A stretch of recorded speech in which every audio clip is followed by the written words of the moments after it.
Gold, trusted gold buyers. మీరు తాకట్టు పెట్టిన బంగారాన్ని విడిపించి ఈ రోజు ఉన్న మార్కెట్ ధరకు కొనబడను.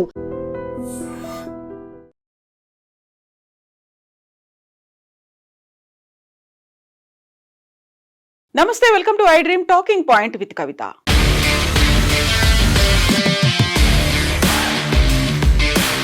ఢిల్లీలో ఉన్నటువంటి ఎర్రకోట దగ్గర జరిగినటువంటి బాంబ్ బ్లాస్ట్ దాడిలో దాదాపుగా 14 మంది చనిపోయారు. దానికి ప్రధానమైనటువంటి కారణం డాక్టర్ ఉమర్ నబీ.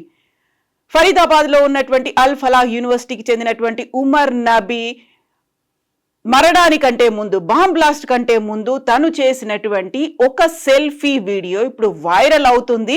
అందులో ఆయన చాలా ప్రధానంగా 10న ఈ బాంబ్ బ్లాస్ట్ జరిగితే 9న ఆయన ఈ వీడియో చేశారు అని ఫోరెన్సిక్ నిపుణులు అయితే అంచనా వేస్తున్నారు. అందులోనూ ప్రధానంగా దాన్ని సూసైడ్ బాంబింగ్ గా అభివర్ణించకుండానే బలిదాన్ ఆపరేషన్ గా అభివర్ణించాల్సినటువంటి అవసరం ఉంది అనేటువంటి మాట. 1 నిమిషం 10 సెకండ్లు ఉన్నటువంటి ఈ వీడియోలో ఉమర్ నబీ ఆ మాటను చాలా క్లియర్ గా చెప్పారు. తను ఏం చెప్పారో ఇప్పుడు విందాం. A very misunderstood concept of what has been labeled as suicide bombing. It is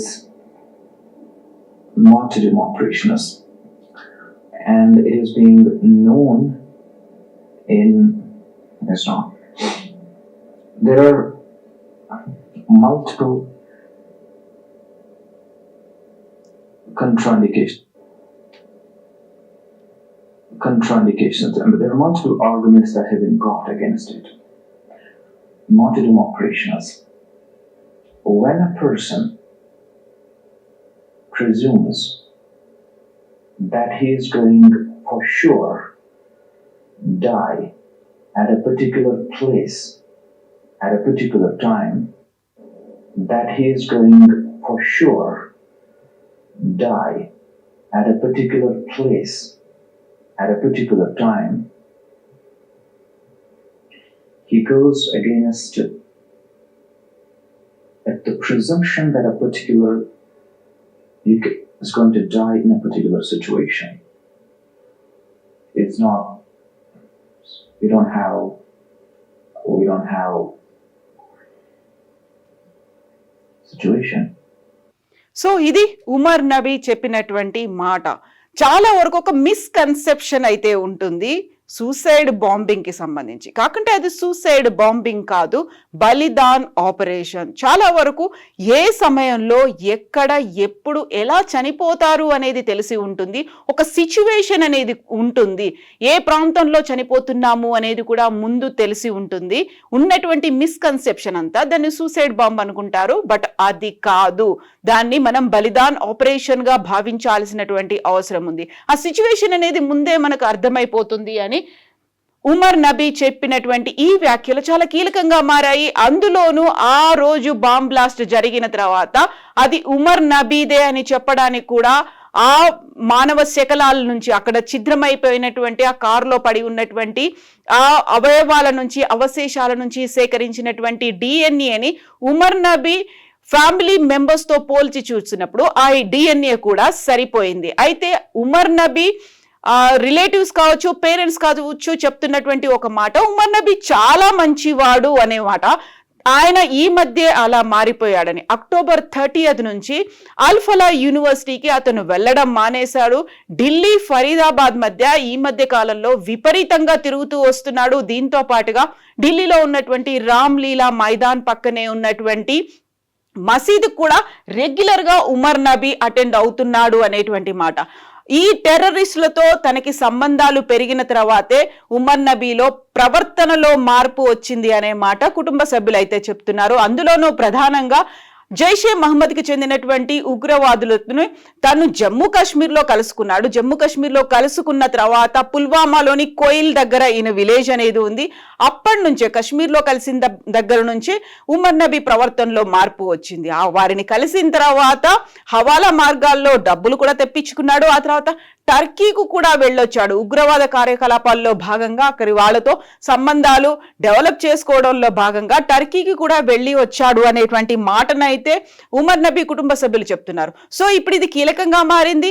చాలా స్ట్రాటజిక్ గానే ఉమర్ నబీ వ్యవహరించాడు అనేటువంటి మాట. ఉమర్ నబీ కంటే ముందు ఇద్దరు అల్ ఫలాహ్ యూనివర్సిటీకి చెందినటువంటి డాక్టర్లని పట్టుకున్న తర్వాత వైట్ కాలర్ టెర్రరిజం కి సంబంధించి పోలీసులు ఇన్వెస్టిగేషన్ చేయడం మొదలుపెట్టారు, కూపీలాగడం మొదలుపెట్టారు. ఆ నేపథ్యంలోనే ఉమర్ నబీ ఒక రకంగా భయాందోళనకు గురయ్యారా, లేకుంటే ముందుగా ప్రీ ఆక్యుపైడ్ మైండ్ సెట్ పెట్టుకున్నాడు కాబట్టి సూసైడ్ బాంబింగ్ గా తయారయ్యాడా అనే దానికి సంబంధించి చూస్తున్నప్పుడు ఈ వీడియో అనేది ఇప్పుడు వెలుగులోకి వచ్చింది. సో డెలిబరేట్ గా కావాలనే ఉమర్ నబీ తనని తాను పేల్చేసుకున్నాడు, బలిదాన్ ఆపరేషన్ లో భాగమయ్యాడు అనేటువంటి వాదన అయితే ఇప్పుడు మళ్ళీ తెర మీదకి వచ్చింది. దీంతో పాటుగా అల్ ఫలాహ్ యూనివర్సిటీకి సంబంధించి అక్కడ దాదాపుగా 25 చోట్ల ఈడీ సోదాలు అనేది చేయడం ప్రారంభించింది. అక్కడ అన్ని అక్రమ కార్యకలాపాలు జరిగాయి, అందులోనూ అవినీతి అనేది చోటు చేసుకుంది. ఎర్రకోట పేలుల్లో మూలాలు ఉన్నటువంటి అల్ ఫలాహ్ యూనివర్సిటీ చీకటి ఆర్థిక మూలాలను ఇప్పుడు ఎన్ఫోర్స్మెంట్ డైరెక్టరేట్ వెలికి తీసే పనిలో పడింది. ఉమర్ నబీ సహా ఇతర డాక్టర్లు పనిచేసినటువంటి ఈ యూనివర్సిటీలో మనీ లాండరింగ్ తో పాటుగా షెల్ కంపెనీలకు కేంద్రంగా కూడా ఉంది అంటూ అల్ ఫలాహ్ యూనివర్సిటీకి చెందినటువంటి 25 కేంద్రాల్లో 25 చోట్ల ఇప్పుడు ఈడీ సోదాల్ని ప్రారంభించింది. ఆర్థిక అవకతవకలు ఉన్నాయి, నకిలీ కంపెనీలు వాడారు, మనీ లాండరింగ్ వంటి కీలకమైనటువంటి అంశాలు వెలుగులోకి వచ్చాయని ఇప్పుడు తెలుస్తోంది. దీంతో పాటుగా అల్ ఫలాహ్ యూనివర్సిటీకి సంబంధించి ఇప్పుడు యూజీసీతో పాటుగా నాక్ కూడా వాటికి గుర్తింపు లేదు అనేటువంటి విషయాన్ని ఐడెంటిఫై చేసింది. నాక్ అయితే దానికి సంబంధించి ఉన్నటువంటి గుర్తింపుని వీళ్ళు మ్యానిపులేట్ చేసి తెచ్చుకున్నారు అనేటువంటి మాటను కూడా నాక్ చెప్తోంది. సో ముఖ్యంగా అక్కడ ఈడీ ఫోకస్ పెట్టినటువంటి అంశాలు కంపెనీలు అనేవి షెల్ కంపెనీలు ఉన్నాయి, శాలరీలకు సంబంధించి ప్రాపర్ గా రికార్డ్స్ ని మెయింటైన్ చేయలేదు అనేది, హెచ్ఆర్ కార్యకలాపాలు కూడా రికార్డ్ లెస్ గానే ఉన్నాయి అనే దాంతో పాటుగా బ్యాంకింగ్ మార్గాల ద్వారా కనీస జీతం పంపిణీ హెచ్ఆర్ రికార్డులు అనేవి కూడా లేవు అన్నట్టుగా మనీ లాండరింగ్ కే ఎక్కువ అవకాశం ఉన్నట్టుగా ఎన్ఫోర్స్మెంట్ డైరెక్టర్ అయితే గుర్తించింది. అల్ ఫలాహ్ ట్రస్ట్ అనుబంధ సంస్థల పాత్రను పరిశీలిస్తున్నాము అంటూ ఈడీ అధికారులు చెప్పారు. ఆర్థిక పరిపాలనా వ్యవహారాలను పర్యవేక్షించే కీలక సిబ్బందిని కూడా ఇప్పుడు ఈడీ ఫోకస్ పెట్టింది. అందులోనూ షెల్ కంపెనీలు అనేవి ఉన్నాయి, 9 నకిలీ కంపెనీలను గుర్తించారు. ఇవన్నీ ఒకే చిరునామాలో రిజిస్టర్ అయి ఉన్నాయి. ప్రాథమిక దర్యాప్తులో ఈ షెల్ కంపెనీల ద్వారా ఆర్థిక లావాదేవీలు జరిగినట్లుగా ఉంది. వీటిలో ఒకే మొబైల్ నెంబర్, ఈమెయిల్, బహుళ కంపెనీలకు ఉమ్మడి డైరెక్టర్లు ఉన్నారు అనే మాటను కూడా ఈడీ ఐడెంటిఫై చేసింది. వ్యాపార స్థలంలో వెళ్ళి చెక్ చేసి చూసినప్పుడు అక్కడ భౌతికంగా ఆ ఆఫీస్ లేదు అనేది కూడా ఐడెంటిఫై చేసింది ఈడీ.